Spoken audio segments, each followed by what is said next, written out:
wabarakatuh. Ayu Rahayu, salam budaya.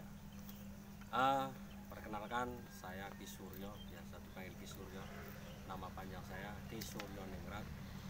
Kebetulan saya saat ini diberikan amanah sebagai Ketua Pengurus Cabang Les Bumi Lembaga Seni Budaya Muslim Indonesia Nahdlatul Ulama Kabupaten Pemalang.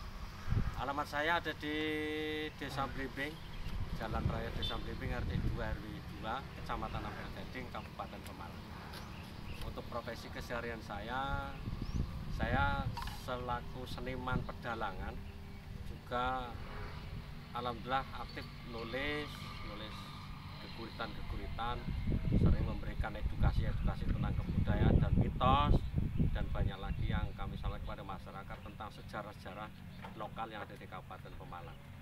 Ya, jadi berkaitan dengan mitos-mitos yang berkembang di Jembatan Comal khususnya, itu kan ada katanya siluman buaya putih, terus siluman ular, itu bisa tumbuh subur di Kabupaten Pemalang ya, sampai sekarang masih beredar. Itu apa yang mendasari itu sehingga bisa muncul mitos-mitos seperti itu?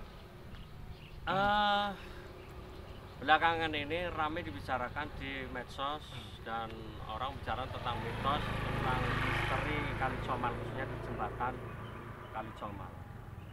Ini kenapa berkembang mitos ini sangat subur di masyarakat? Ini tidak lepas karena dari karakter masyarakat kita khususnya di Kabupaten Pemalang, secara umum di Jawa masih sangat percaya terhadap hal-hal yang mitos, hal-hal yang mistik, misteri, bahkan bisa dikatakan yang namanya dunia mistik ini masyarakat masih suka, masih kental. Artinya kalau ada cerita yang berkaitan dengan mitologi, dengan misteri, ini jelas akan mudah diterima oleh kalangan masyarakat dengan bukti-bukti yang selalu dikaitkan dengan mitos-mitos tadi. Contoh ambruknya jembatan Comal pada tahun 2014 dan lain sebagainya, kejadian-kejadian memakan korban padahal debit air lagi tinggi.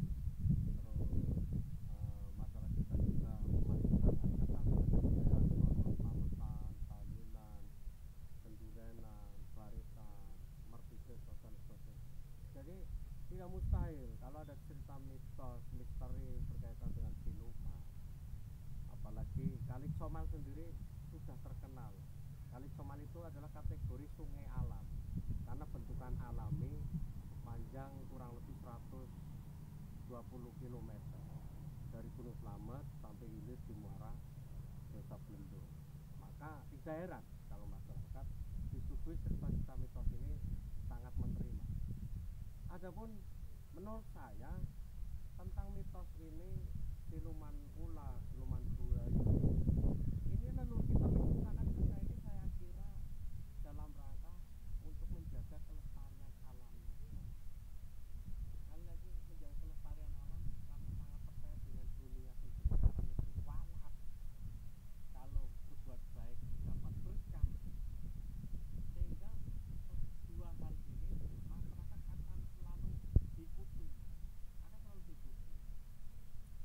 Terus kemudian mitos tentang ini akan saya tarik pada sebuah sejarah yang jarang sekali diceritakan oleh masyarakat Pemalang pada umumnya, bahwa sejarah mencatat setiap ada pembangunan jembatan di era zaman dulu, era kolonial, itu pemakaian jembatan ini dikhususkan adalah sebuah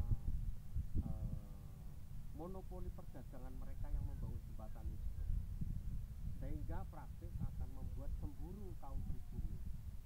Nah, kecemburuan kaum pribumi inilah yang akhirnya bagaimana cara memutuskan rantai distribusi perdagangan mereka karena dianggap sangat menguntungkan, sehingga dihancurkan oleh kaum pribumi.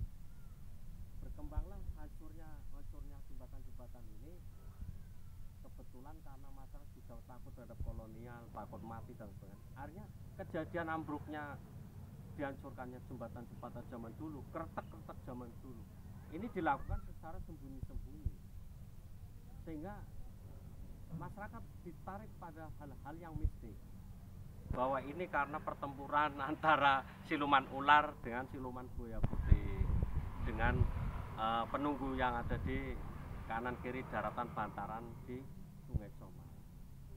Ini yang pertama. Yang kedua, Belanda atau zaman kolonial penjajah zaman dulu itu sangat cerdas.